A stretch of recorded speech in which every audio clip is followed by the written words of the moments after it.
Okay. I was supposed to give you the thumbs up, right? Um, how this all came about is, I would say probably about 10 years ago, I used to attend, getting pretty warm here, some meetings at child welfare. And the meetings that were taking place there was a IHS clinic that's next to us, and we would have meetings that were taking place about women that were testing positive and struggling with using their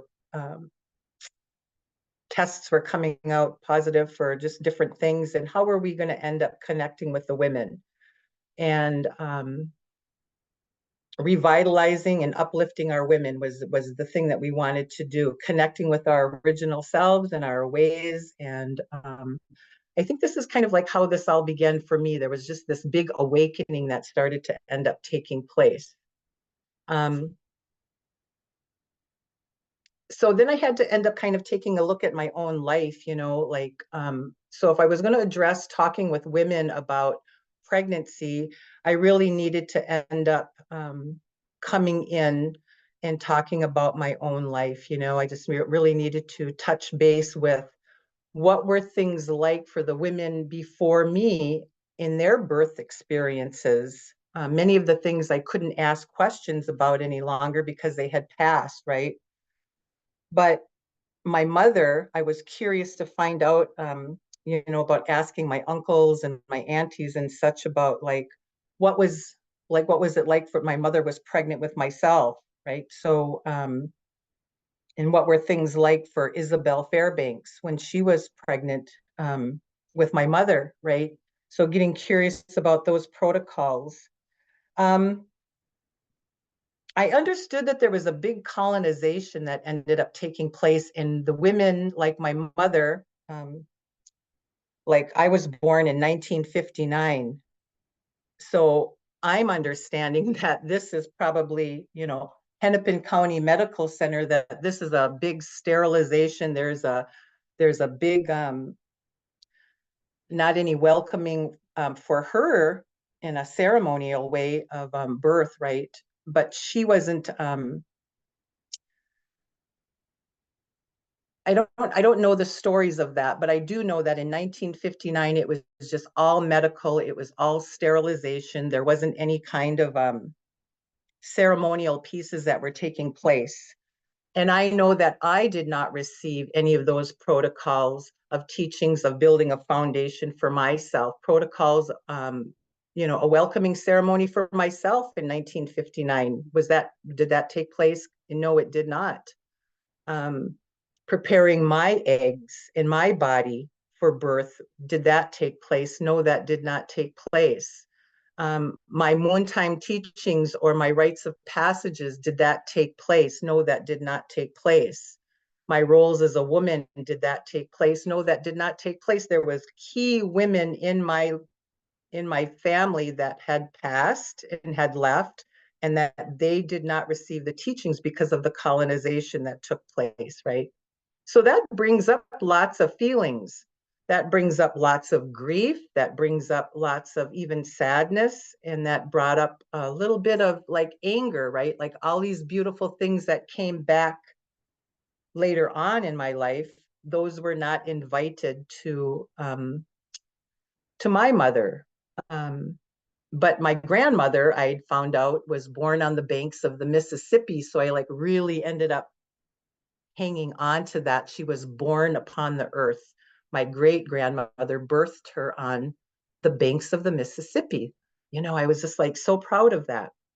So there was lots of wounds that needed to take place, and there needed to end up being the healing of the motherhood line that was going on. And so I think sometimes when we end up, just having an opening that ends up taking place about like, oh, these are our original ways of being pregnant. These are our original ways of pre-pregnancy. These are our original ways of birthing our babies.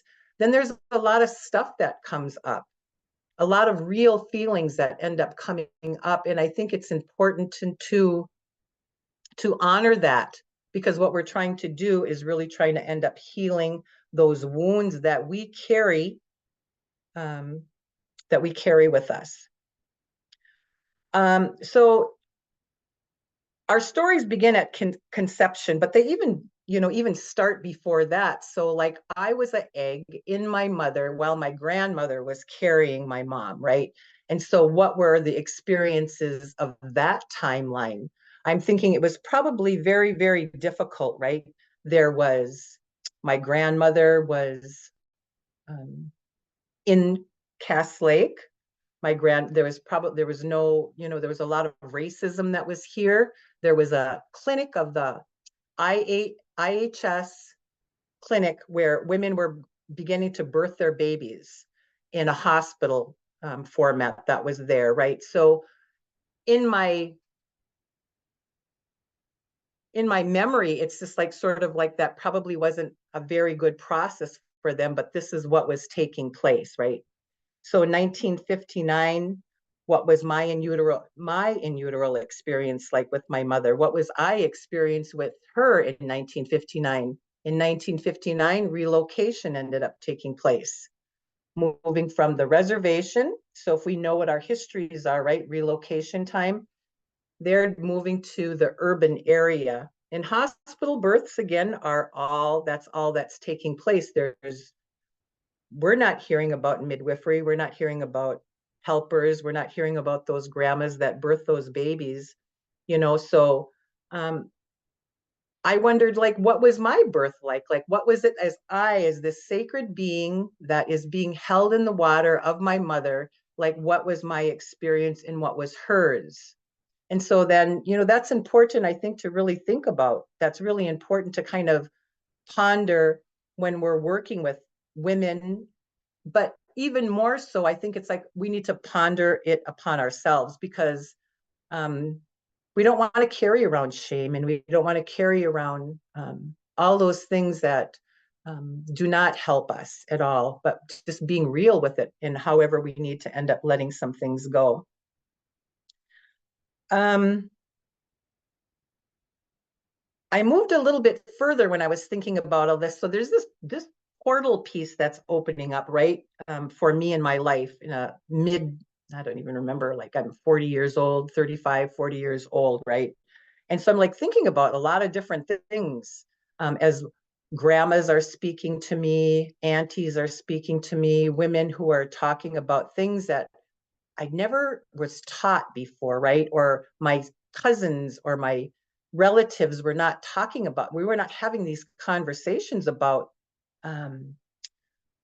pregnancy, pre-pregnancy, the foods we're eating, our attitudes. We weren't just having any conversations like that at all. But I needed to go to another place, and I needed to go to my children, because in my life here, so I live here in Bena. We are a blended family. My husband has 4 children. I have 5 children. There's 9 children. And of those 9 children, there are 31 babies, grandchildren. So we have 31, and we have another grandchild coming this May. So it's a big life. And so I needed to think about like some of my own birthing stories, like not just me and my mother and my grandmother and my great grandmother, but I needed to kind of like take a look at like what were things like for me while I was pregnant. So my first pregnancy was in 1978. I was 19 years old, and a lot of shifts and changes were going on in 1978. We had, Indian child welfare was, had birthed itself. The Religious Act had came, and lots of shifts and changes were going on at this time. I was a young pregnant lady, and I belonged to a group called the Young Mothers Group. We were in an urban area in Minneapolis, and there was a Lakota woman who was heading the group for young mothers, really just giving us really great information about a lot of things. And at this time, this is when the longest walk took place in 1978, movement from California, and they were going to Kansas to Haskell. And I was like 7 months pregnant. And she asked me, do you want to go? And I said, I'll have to ask my doctor. And I asked the doctor, and the doctor said, I wouldn't advise you doing any traveling, which was weird. And I told Teresa about it, and she said, my girl, if you go into labor, we'll deliver the baby. And it was just like, wow. It was just like a different kind of a concept, right? Like very, very grounded who she was. And we'll bring that baby, we'll help that baby come here. We had stayed on a Kickapoo reservation, and this is when peyote drums were they were going all night. So I'm pregnant. My baby, my son, is hearing the drum all night. I'm sleeping on the earth. So I'm having this connection that I don't even really realize till way later. Connection to Mother Earth, connection to the drum, right? Connection in that way. So as I was thinking about the births in 1982, I had another baby. I was using meditations. The birthing rooms were more friendly at that time. I was able to walk around, right? 1985, again, breathing and meditation. And there was some drums that were going on. So there's not a whole lot of ceremonies that are taking place in my life at this young age here. Kind of following suit with what those women before me were. We're like living in this world of just colonization, right? Just living this different kind of a life, not grounded into my values of who I was as a Anishinaabe. Um, Same thing in 1986, 1989. 1989, lots and lots and lots of movement through that pregnancy. So some environment outside, some drums, some songs, some language, some speaking, some movement. And what I knew to do is I knew to nurse my babies, nursed all my babies. I knew to make homemade baby food. I put my baby in Indian swings. And this is, no one asked me, what has your family taught you about birth? Nobody ever asked me that question before, you know? So it's just like, I just did what I knew and just kind of took pieces from here and there. Giving you just this time frame, right? Or giving you just this frame of my life. In 2010, lots of doors started opening up for me. Makade Makwa asked myself and a couple of other ladies in the community here if we were interested in going to a doula training. DONA. It was 2.5 days, 2.5 days of training. And I was kind of like, not really. I was busy doing other things, you know, and she's like, this is going to be really good, Bonnie. You'll just commit for a couple of days. And it changed my life. It really changed my life. I learned about the importance of food. Now, this is coming from a non-Indian DONA trainer, but it was really a door opening for me. It was about comfort measures. It was about a birth plan, emotional support, information, physical support before birth and after birth. And a beautiful thing ended up happening. I was becoming a grandma at these times, right? Lots of babies were being born, and there was protocols on what you could do and what you couldn't do from being a dona or from being a doula. And I didn't want to do that because I just didn't want any limitations on what I could do. We had a baby. I learned about a VBAC. I had never heard about what that even meant. And we had a daughter-in-law who ended up having a second baby, and her third baby was coming, and she did not want to end up having another C-section. And I said, we don't have to. We don't have to have that. And we ended up moving through, and she had a natural childbirth.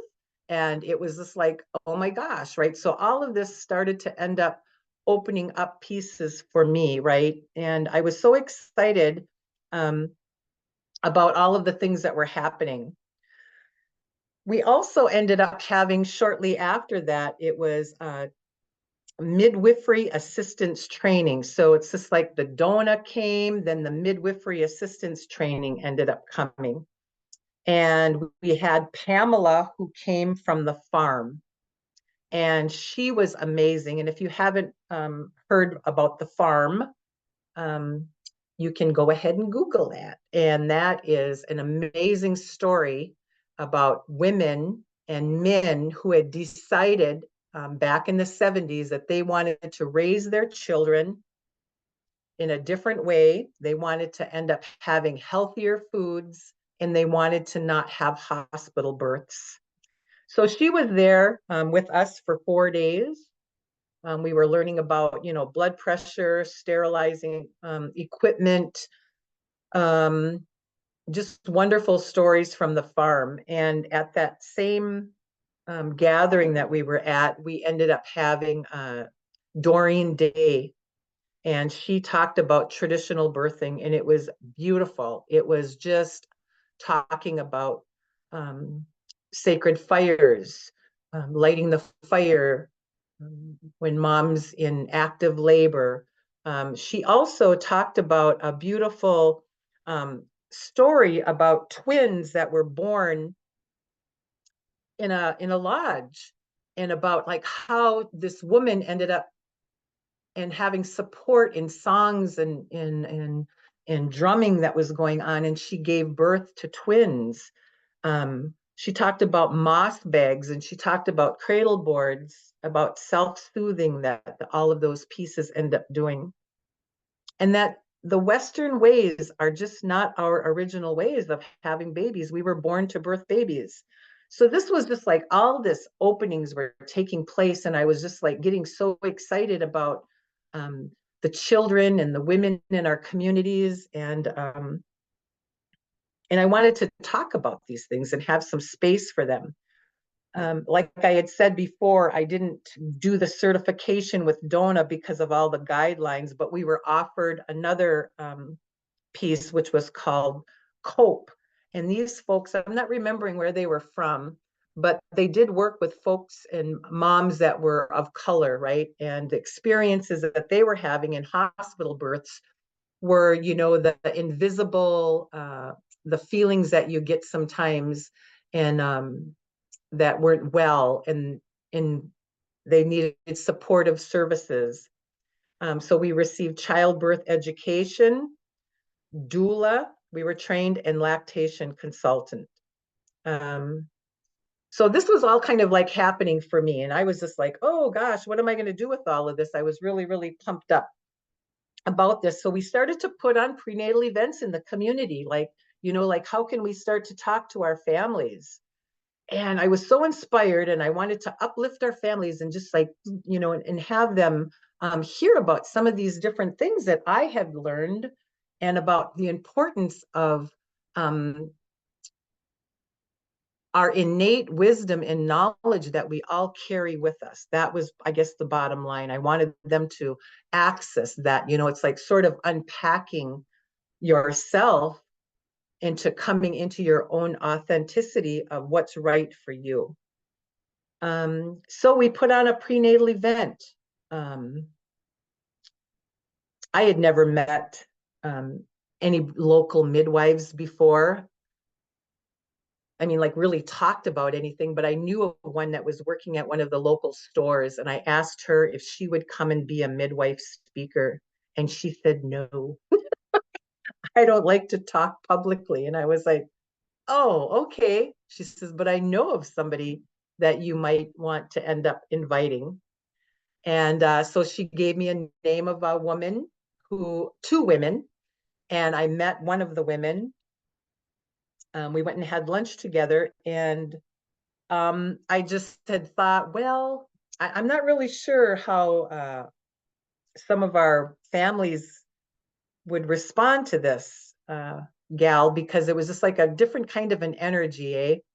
And so I got in contact with the other woman, and she worked at a coffee shop that was downtown in Bemidji, and she agreed to come. And so we were all ready set for her to come, and she called me the day of our event, and she says, I can't make it. I have the stomach flu. I have another midwife. And I was like, holy cow, is this like meeting all these midwives and talking to all these midwives? I had no clue who she was. And on the day of our event, she came in, and she was uh, a midwife who, she had like the little bonnet on. I'm not remembering what that is. If is it Mennonite? But that was what her faith was, right? And I was kind of worried. I was like, oh, wow, how are the families going to respond to this? And she was amazing, just simply amazing. We had her as a midwife speaker, speaking to families who had never spoken to a midwife before. We had yoga for pregnancy because we wanted our couples to engage. We want to take care of our dads as well. We had Tai Chi for gentle relief of stress, right? To move that energy. Couples massage, like comfort measures, like how can you massage and where points would be to end up helping her. And we had a healthy meal. In this event, there was a grandfather that talked about, how these were he wanted the old ways to be, like he remembered all of that, like his grandmother being someone who helped birth community members, and he really wanted to see this come alive again. And if you can remember, I said, like, Doreen had talked about that, the twins that were born. There was a couple that was at this event who ended up having their baby. They decided that they wanted to have their baby in a cedar lodge, and she did. So it's just like things were starting to open in our community, and it was really, really, really amazing.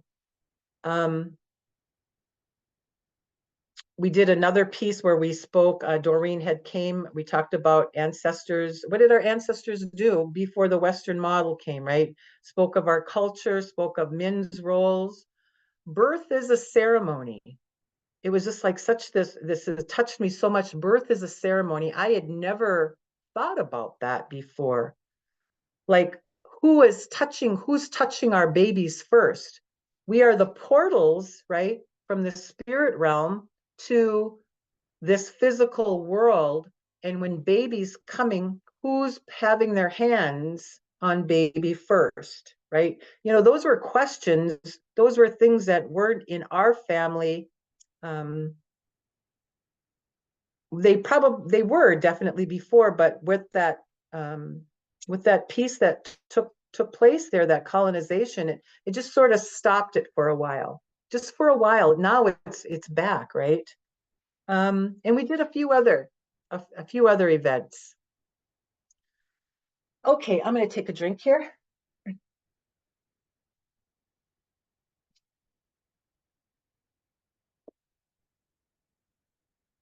So just like what we did when we gathered here today, we took a minute to pause. We took a minute to connect.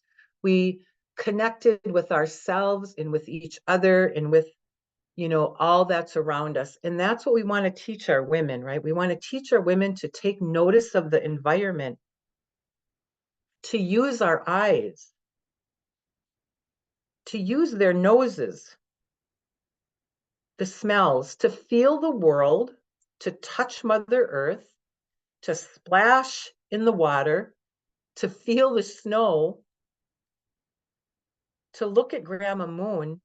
And it's like, what do you hear? It's like we have eyes, we have a nose, we have our mouths, we have our ears, we have our touch. Teach them to notice what's happening in their world. What's the rhythm? It gets you into that rhythm, right? Teaching them to take notice of that. And what they experience, baby is going to experience.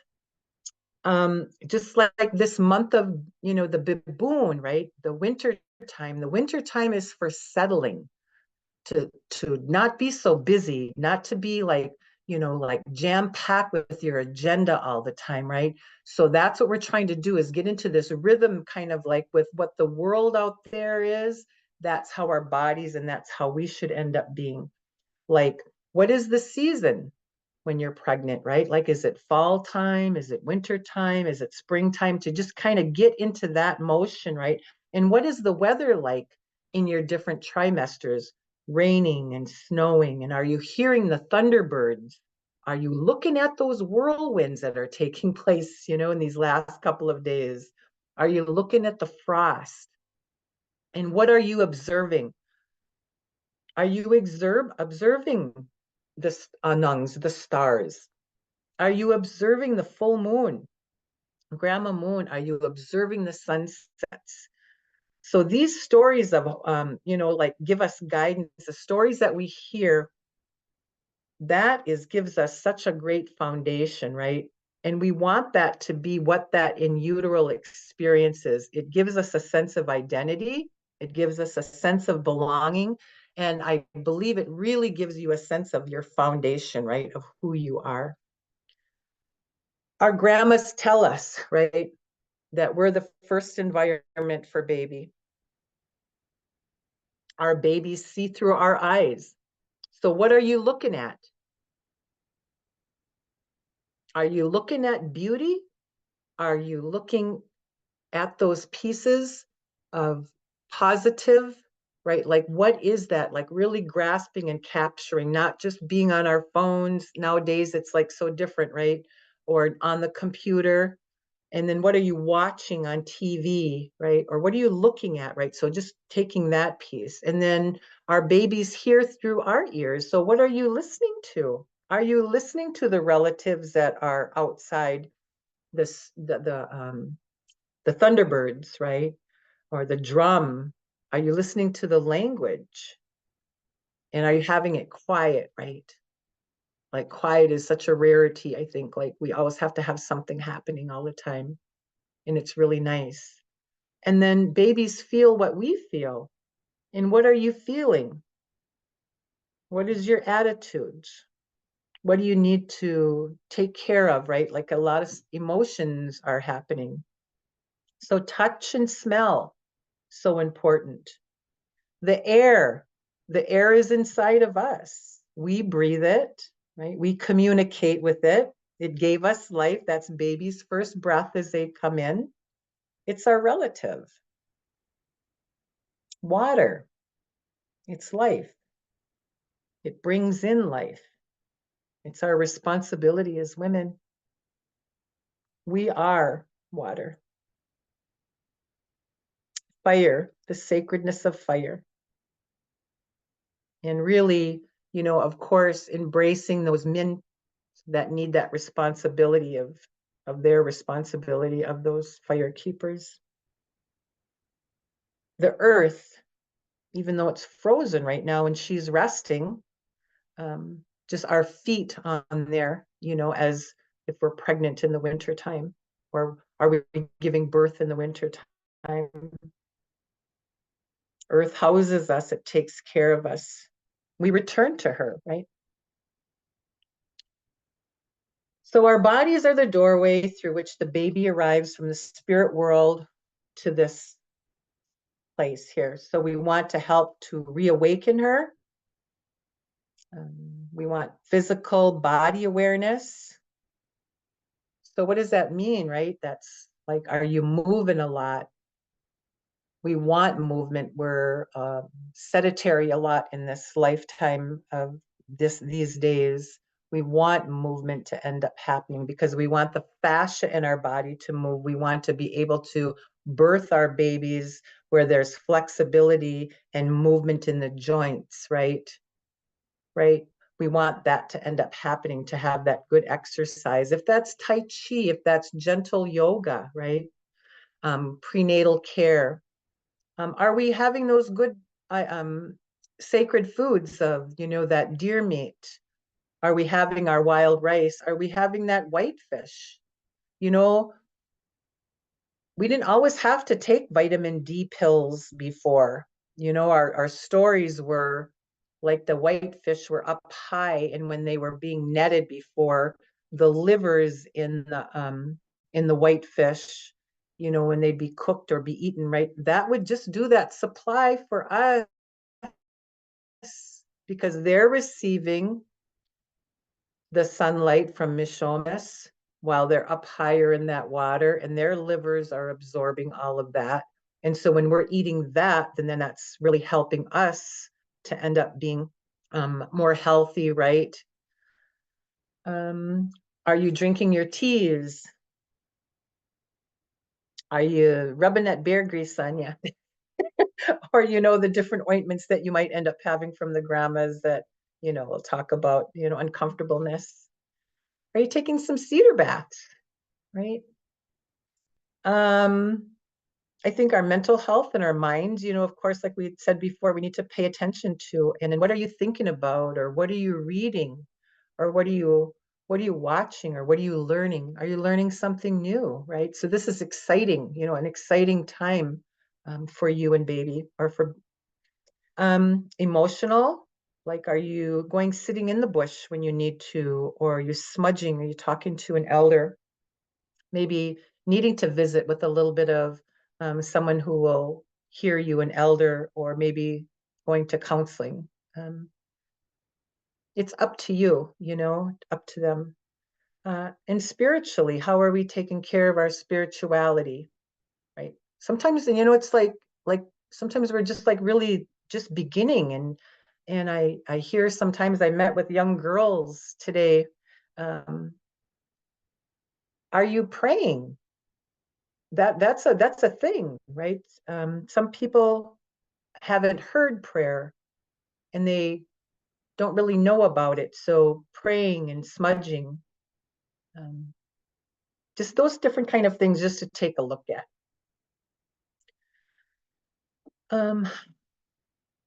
So we begin to hear and feel these things as we're in utero, right? Very early. And it's even back further, right? It's like as we're eggs in our mothers, while our mothers are being carried from our grandmothers, right? And beyond. But in the womb and growing up, and then adults and elders, and then our journey back home. So we hear our language and we hear our songs and our ways, and we develop a stronger relationship with our environments while we're in the womb. I don't know if you've heard of Patsy Cook, but she's an amazing Mohawk woman who made a statement one time. She said it was clear to her that empowering women through the birth process, one woman at a time, one family at a time, and one community at a time, that we need to develop our own birth models and care. Life itself speaks to us. And so our bodies are the doorways in which human beings come from one world to this one. And it's our responsibility generation to generation. And so I see a thing, a curiosity programming that's taking place, like in Bemidji, for doulas, and to have that space to really move and to have conversations and good food, and just have those good talks about that we need to. Because not everybody has the grandmas and the aunties and the sisters, or the group of folks that are talking in this way. They've not heard those conversations before.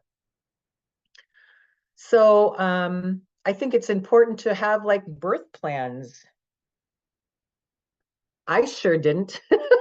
No one was talking to me about a birth plan. Who would I want to be there? Like, and what did I want? Even the amenities, like what did I want, like for lights or music, or what do I want to wear?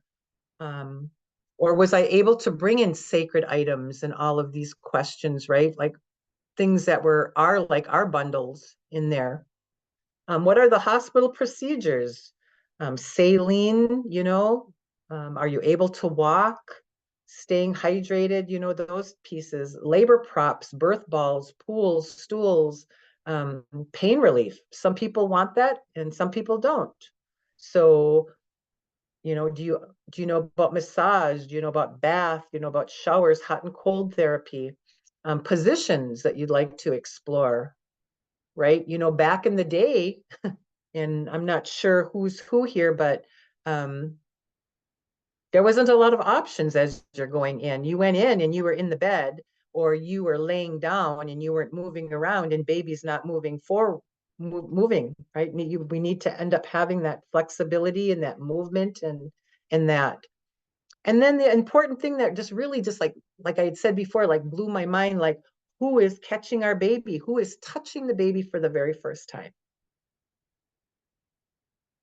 And, again, for those who've had hospital births or births that were not maybe how we plan them to end up being after, that we just really need to just be really sad if we're really sad about something, that I really wish that I was able to end up having that. But I think the beautiful thing is that if we can just pass this information on, and we can end up knowing that this next generation, I was just like, man, I hope like this next generation, everybody's having their babies at home, or there's a different deciding on how they want their births to be and their pregnancies to be. Think about some couple of things I'd never thought about, I try to end up saying, about like lighting that sacred fire. When moms, we have a fire when we leave here, right? And we should have that fire when we're coming here as well. Cleansing the area with medicines. We want that space. We know, like when we go into places, sometimes it just doesn't feel good. It just is like, I don't really know what that is, but it doesn't feel good. So could we end up clearing some space with that? What about drums and songs of welcoming songs, right? Or helping her.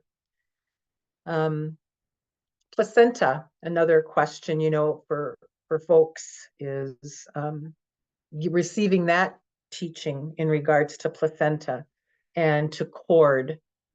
And people have different teachings in regards to that, taking care of that placenta and cord. And then arrival ceremonies,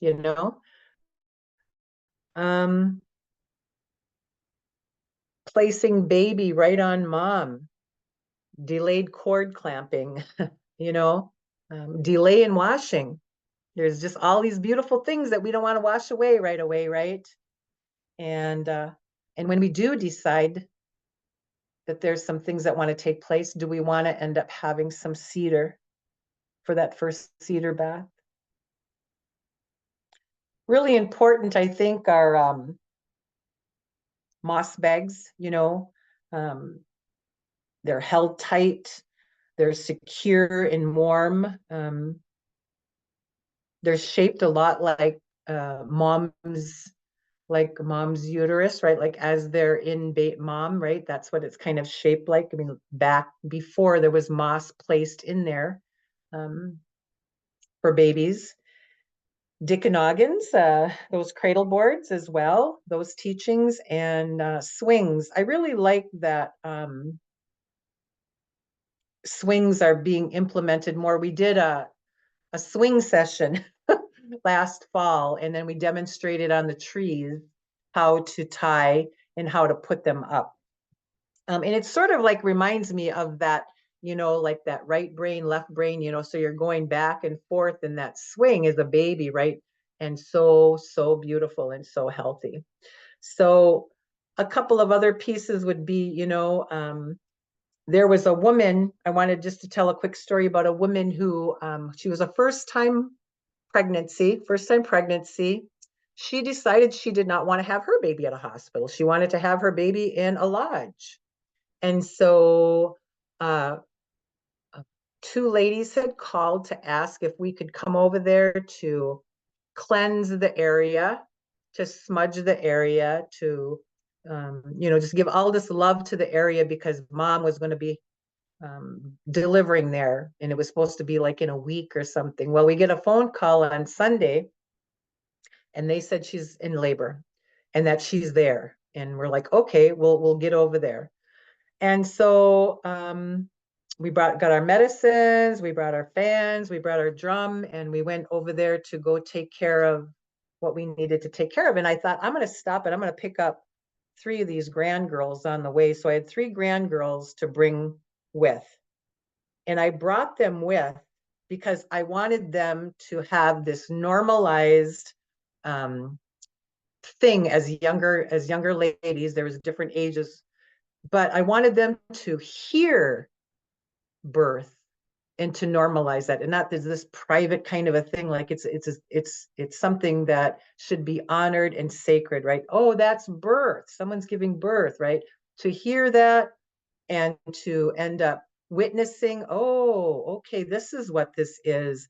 And then to hear, to smell, to, to see, this is what original birth is all about. And one of the older granddaughters, she says to me, she says, yeah, Graham, she says, I think, I know what you're talking about, right? She's like, there's not going to be any guys there, right? It's just all women. And I was like, no, I said, the dad's there too. And other people had come to sing songs for her.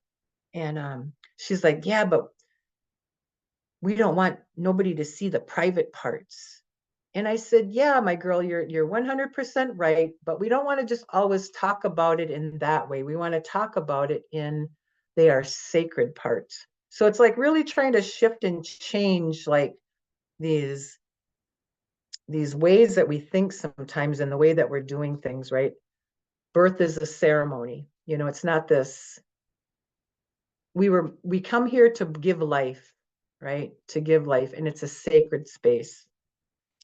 At this time, like when I was doing this, like I had talked about in the beginning of the story, we were meeting periodically to talk about moms that were using and how could we connect with them, because they were not wanting any connection. And I figured like if I could step in somehow or another to end up helping get into relationship with them at the hospital, that we would develop a better relationship and that they would be more willing to, if there was more babies that were coming afterwards.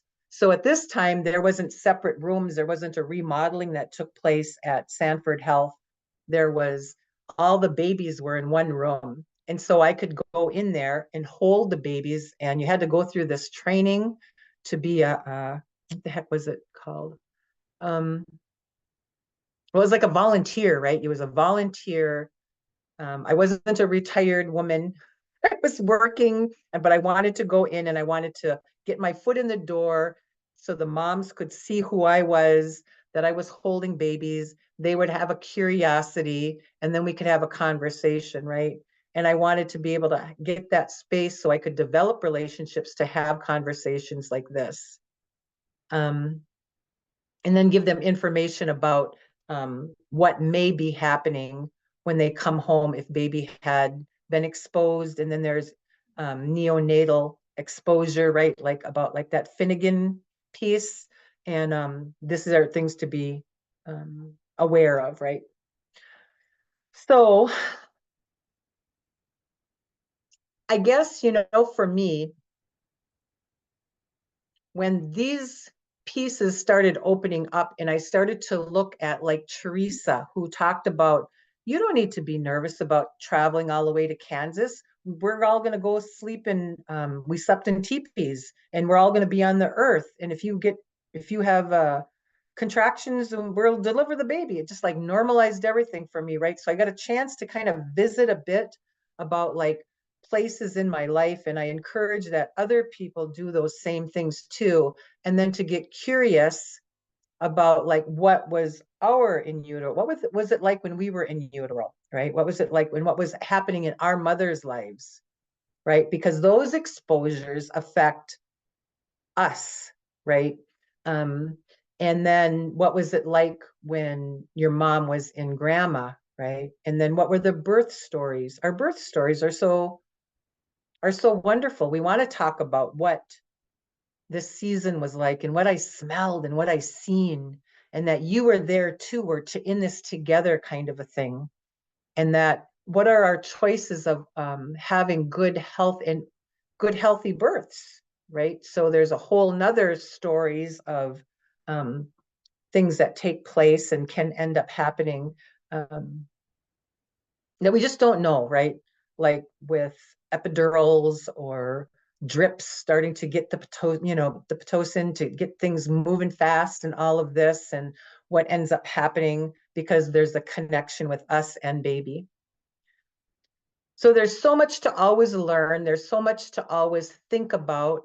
There's so much to always share and to get curious about. And there's so much to end up intergenerationally taking a look at because a lot of stuff happened back here that wasn't so good for our mothers and our grandmothers and our great grandmothers. But we're moving in a different direction now, and my hopes are that that's going to be this normalized piece that where our young daughters are taking care of their sacred eggs now with their foods, right? That's what that rites of passage piece is really giving them information about their responsibility, not just for their lives and not even just for our offspring or our children's, right? But even thereafter, right? That is what our responsibility is like to take care of future generations, just like those ones back here did their best to take care of us. I would like to just give some thanks to some of the women that have crossed paths with me, and I think that that's really important for me to do. I want to give honor and thanks to my mother for carrying me and giving me life. I want to give thanks to Teresa. I don't know what Teresa's last name is. I don't remember from 1978, but all of the great ways she taught us different things as young women. Young Mothers Group, it was called, yeah. There was a woman named Pat. She was the most amazing woman I'd ever seen that connected with children. I watched her not just talk with them, but she was like, she would listen and she would really pay attention to them. She taught me that.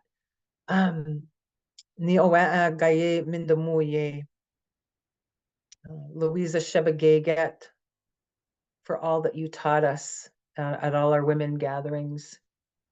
And I'd like to thank Makade Makwa for this door that she's been repeatedly opening for many women in the community, everything from birth, doula, midwife, and breastfeeding. And the work that she does, the spiritual work that she does to open doors for many. Yeah.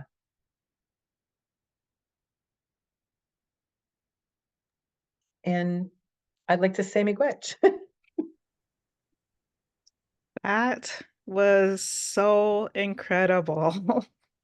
I have so much in my head right now. Like, the first thing is like, I had a birth plan, but like 98% of what you listed out was not part of that birth plan, you know? We did certain things, some certain cultural things, and I was with women, but yeah, you just shifted that whole colonized mindset there. And Yeah. Miigwech for sharing with us um and that your journey from the 70s to today Yeah. and I'm sure there's a lot of questions out here. So um if you have a question, oh, sorry. If you have a question for Bonnie, please. I gotta say this thing about Zoom though. It's like those of us that are old enough, um, we just only had like what, 3 channels on TV, 4 channels maybe. And one of the cartoons that were on there was the Jetsons, and I remember them having this big screen and they would press a button, and George would come on, and she'd like, don't forget the milk, to bring the milk home or whatever. But I mean, like, here we are. Right? It's such Yes. a weird place for me to still be. I have to just be in awe about this. Yeah. Okay. So Jamie Glitch, but you go Miigwech. Elias says, Miigwech, I love how you taught us. Oh, let's see. Be mindful in that what we are watching. Lactation studies have now recognized that what we always have. They say that our infants bond with their other parent by way of their lactating parent. For example, how that lactation parent looks at the partner, at that partner or other support persons. If it is positive or negative interaction, that is how an infant will associate and disconnect with them. Right. So I think, like a lot of us are so we're stuck on words or what's coming out of our mouth, and the energies that we end up having are so important, right? So that means that we have a lot of cleaning up to do, even in our generation, right? Like we need to really take that mirror and just kind of take a look at our own attitudes and our own thoughts and everything, because baby is like fresh from the spirit world and can pick all that piece up, eh? And so, we just really want to be mindful of all those things. I think Rebecca is asking if she can come on video to interact more. Becky, can you let Becca in or Elias? Oh, yeah, yeah. I think that's okay. Yeah.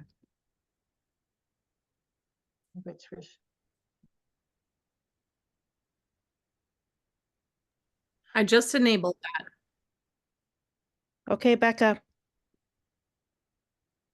So someone is asking in regards to, is it Jenny? Yeah, okay. If you could speak more about cedar bath.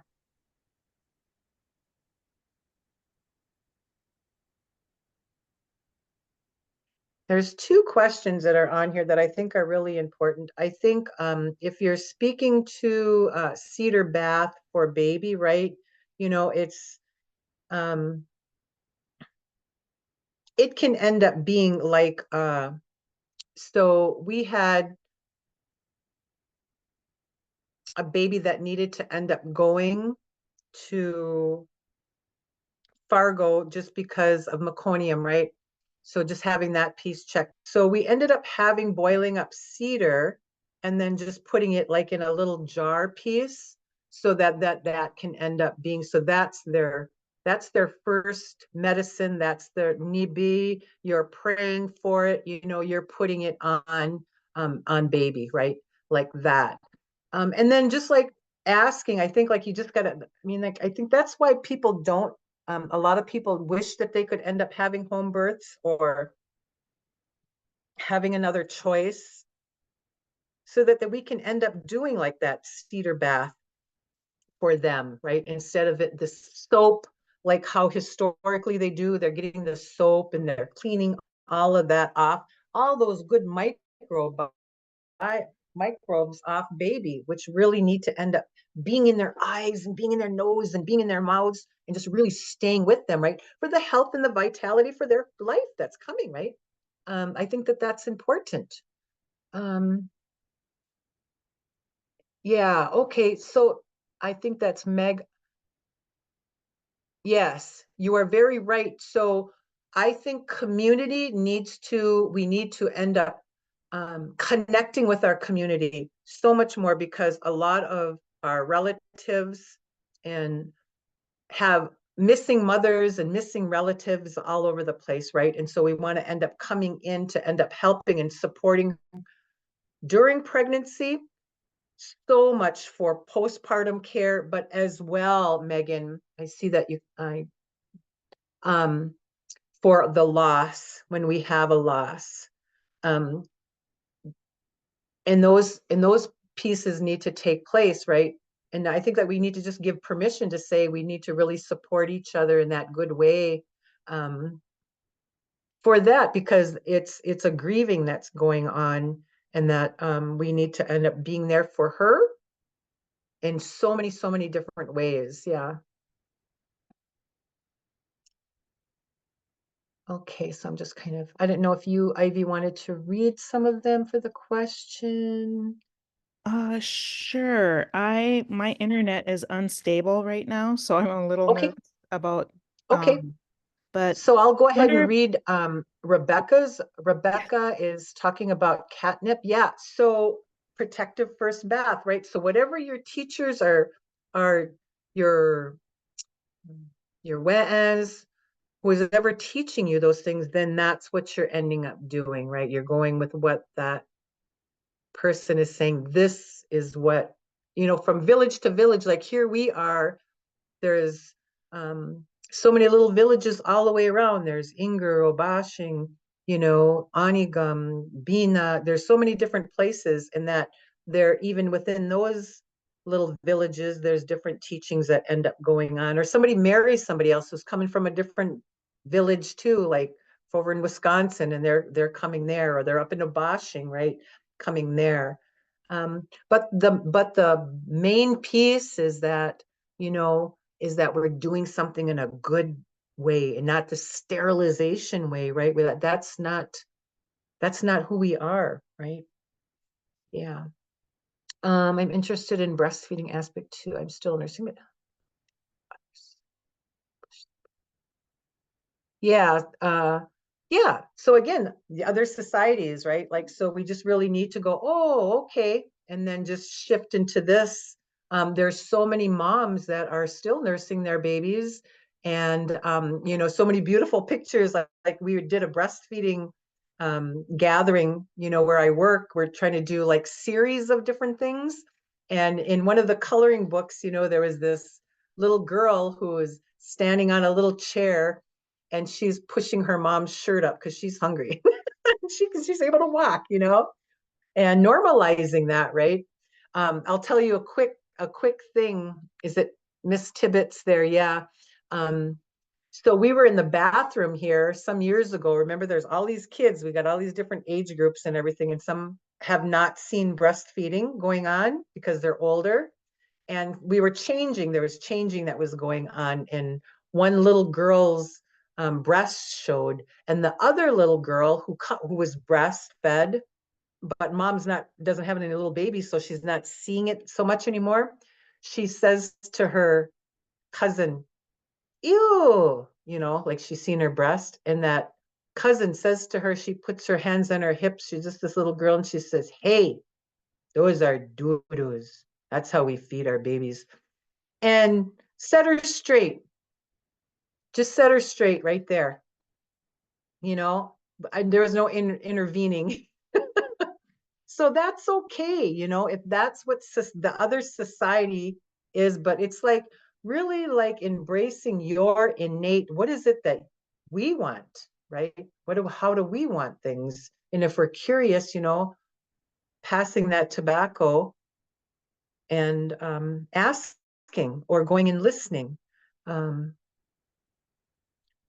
But I think like that's the thing, right? Getting to our own authenticity. We have such wisdom, and we are not broken people, and we carry the lineage of even colonized stuff back here, but we also carry that wisdom that within us as well.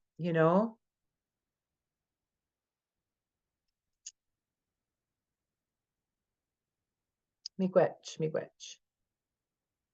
Trying to talk and read. It's not my expertise.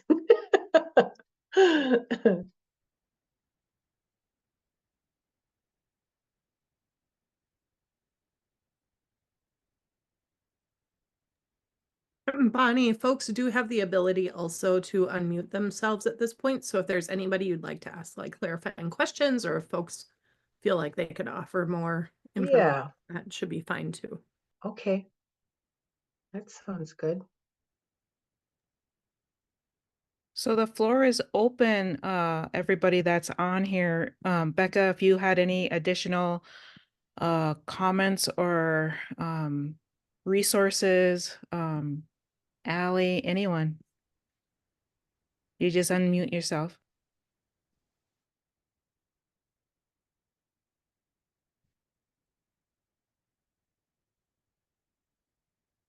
Bonnie, you are a gift. Thank you. Thank you for inviting me. I'm really honored to be here. And yeah, I think that's it, right? It's about planting seeds or just really having those spaces like when I never knew that when somebody had a C-section that they could have their baby. They didn't have to go with that. I didn't know that, right? And so we just don't know what we don't know. And until we end up having conversations and sitting, and I would say not just sitting, um, but sitting together, and sharing, like how we're supposed to as human being to human being. Um, this is wonderful. I'm really honored to be able to do this. But if we can have our spaces where we can end up, um, like those grandmas used to teach us, we traveled before there was no such thing as this. And there was no such thing as, I mean, like you use the telephone to find out about when ceremony was going on, and you got your gas money and you went there, and then you stayed, and then there was teachings that took place. That's I think we need to get back to that often. Right. Yeah. Bonjour, Bonnie. Bonjour. Ah, I just want to say that to Megan, sorry for her loss, but also to let her know that there are ceremonies for babies who have walked on, regardless of how long it's been, right. or even if the baby has never taken a breath. Those are all things that she can do for herself and for her one who she's lost. Yeah. I do need to just share though that for women who are pregnant, the teachings that I've received from the grandmas too are that we do not drink any type of fern tea, like cedar, sweetgrass, swamp tea. Those are all things that we really do not could bring on uterine contractions.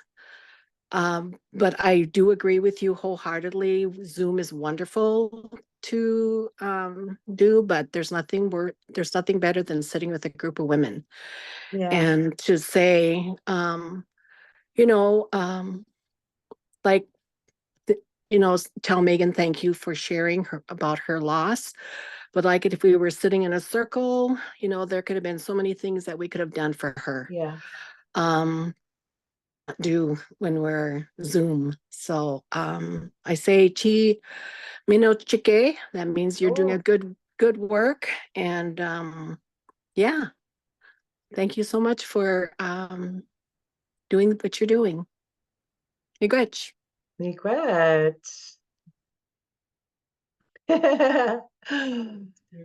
Bonnie, we did have a couple of questions in the chat. Okay. Bailey asked, what are the traditions of the placenta? And Kayla asked if the breastfeeding coloring pages are available anywhere. The breastfeeding what? Coloring pages. Oh, I have them at my office. And they're just all kinds of different, I think it came actually from going to a session where there was breastfeeding that took place at the OIC, and somebody from Minneapolis, I would say Division of Indian Works, that they were sponsoring this, and they had brought the coloring books, and then we were just making copies of them. So if I wouldn't know how to get them to you, or you could email me and then I could end up sending them to you. So I can give you my email. So it's bonnie.fairbanks@llojibwe.net. And then I can try to get those to you. I'm not really sure who asked that question. Kind of hard to see all these chat pieces on here. So yeah, I can end up copying those off, and I would be very happy to share them with you, because we made copies of those and then handed those out for folks to color, to bring home. They're just really beautiful. Yeah. And then you said there was another question? Yeah, about the let me find it here so I get it correct. placenta. Traditions of the placenta. Oh, traditions of the placenta. Okay. I'm going to show you something here. Millie, are you still on here? You are.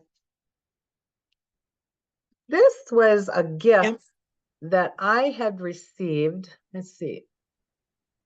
This was a bracelet. And in this bracelet, everybody had a different charm, like after you had finished off.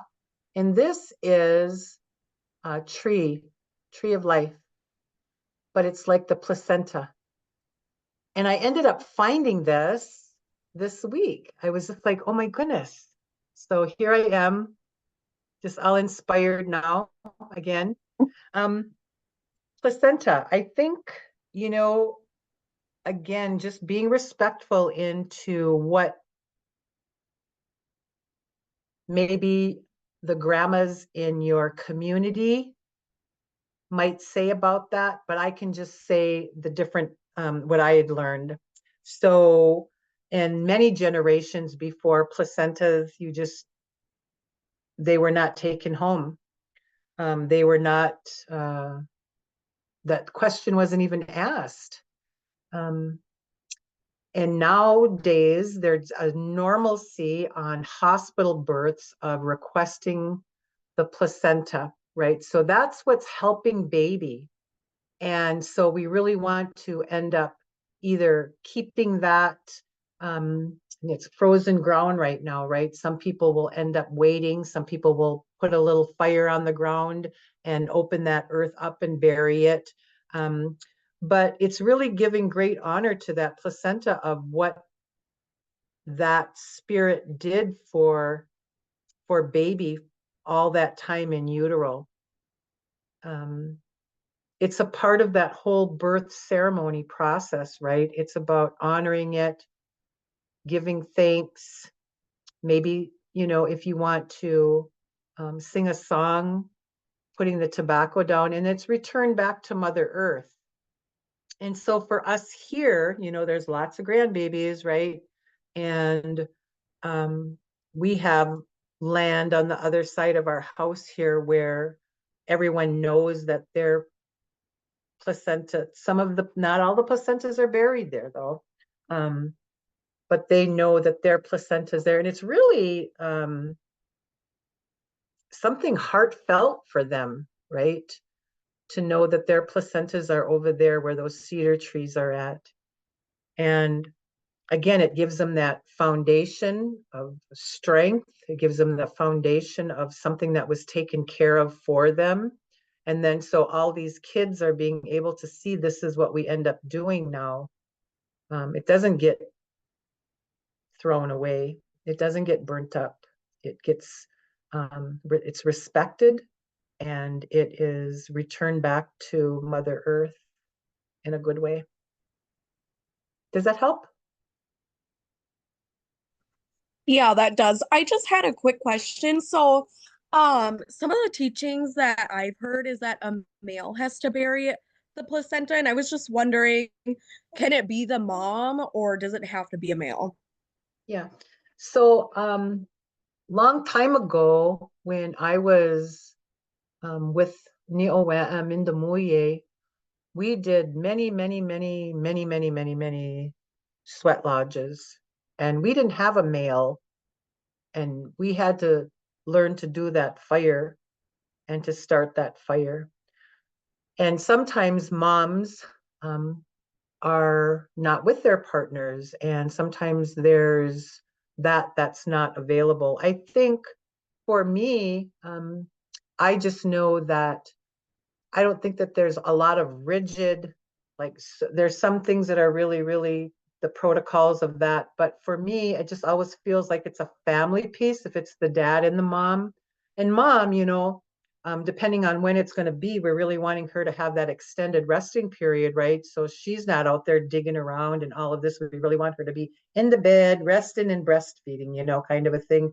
And then having the community bring her all over these amazing soups. But I don't think that whatever that needs to take place will take place, whether it's the mom, whether it's the grandma, whether it's the dad, you know.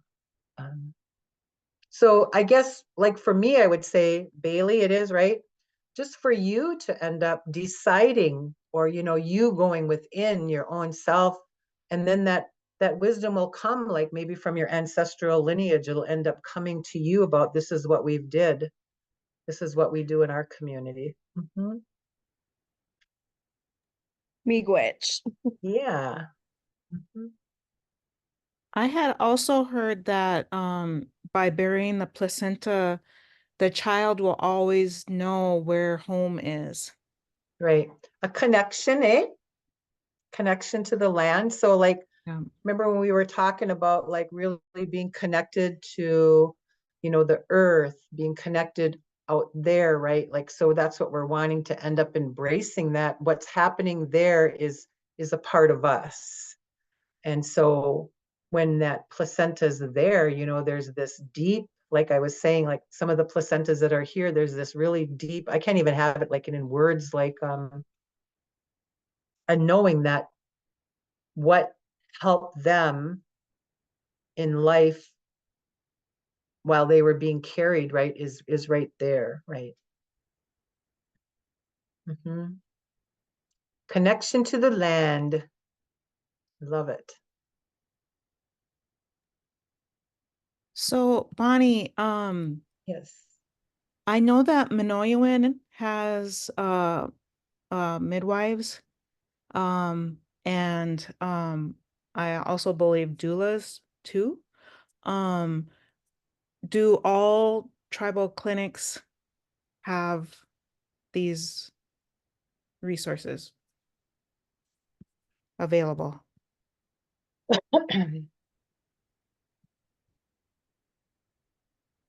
I would not know that. I would not know if all tribal clinics have midwives or not. I think what we're doing is connecting, like with Millicent's program in Bemidji, is to say that there's midwives and doulas that are in the Bemidji area. If this is something that you would like to have, right, and then doing the referral piece on there. But like for the IHS clinic that's in Leech Lake, or the clinics, or like the health division, you know, that's not happening.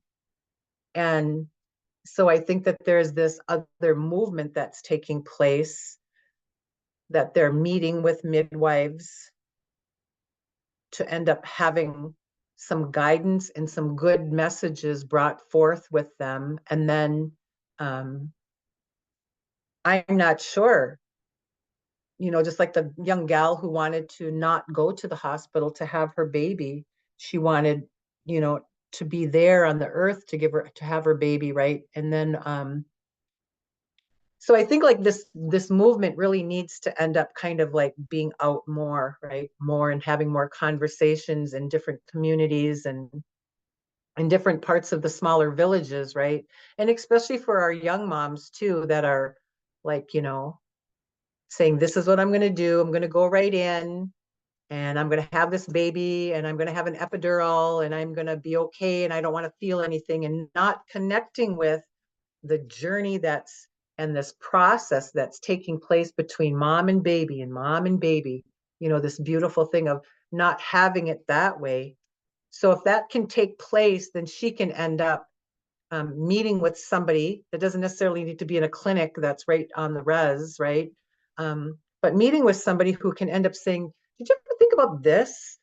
Yeah, you know, like there's always this part too, right? And then you're able to maybe sit with other women or hear their stories about this is what I did, you know, and then it ends up kind of like opening up like little little things and little portals and little spiritual openings start to end up happening left and right. And then with fathers, I think it's really, really important with fathers as well to be a part of this whole equation here, you know, the conversations there about having him on board with things, you know, about what do you envision to end up happening? And do your grandmas and grandpas have anything to say about this? And what does your family know about birth? You know, that statement, what does your family know about birth? And then they'll think, you know, like, oh, you know, like my grandpa talked about, you know, like all these people coming in and everything, and how that interrupts all the time, that we don't want to have that. We don't want those interventions kind of going on. Like, oh, okay, we want it to end up being real over this way here, where it's really who she wants to be in that room or whatever. So I think that's maybe what needs to happen a little bit more too.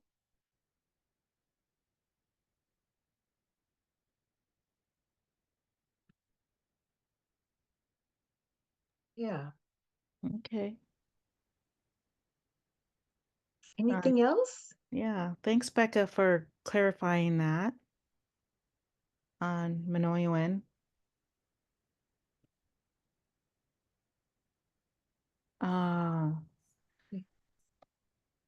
Are there any last questions here?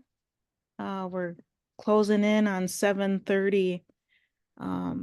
So for any Yeah. comments, feel free to unmute if you want to share a comment with Bonnie, or a thank you, amigwich. Yeah, thank you all. Thank you for arriving here. Very honored to Thank be you with to you. Ivy and AICHO for putting all of these events on. Oh, Yeah. Oh, amigwich. Kosi Gabawi. What? Okay. Yeah, so miigwech everyone. And apachigo miigwech to you, Bonnie, for your teachings, your history, your guidance, this new knowledge that I'm sure all of us have gained tonight, to live Minobamadazi win, with our babies, and even before. And I just want to let everybody know that I will be sending out the survey link. Becky put it in the chat already. I will be sharing those with Bonnie, and also with our funder. And so it's really important for us to get feedback from you all. But I'll be sending out an email after this session with the link to that, and also the YouTube link. And feel free to share that out with everybody and anyone. Yeah, we're just really, really happy that you all could join us, and I'm just so happy and so grateful to you, Bonnie. Yeah, miigwech. Yeah. I do wish this would have been in person, so we could be sitting in a circle with each other and Yeah. supporting each other, and giving everyone love and all of that. So with that, everyone take care. Have a good holiday, be safe. And best wishes to all of those starting new families here, and all of that. So, Gigawabaman, everyone. Gabaman. Chimiquet. Oh, hoa. Imigwich. Gabaman.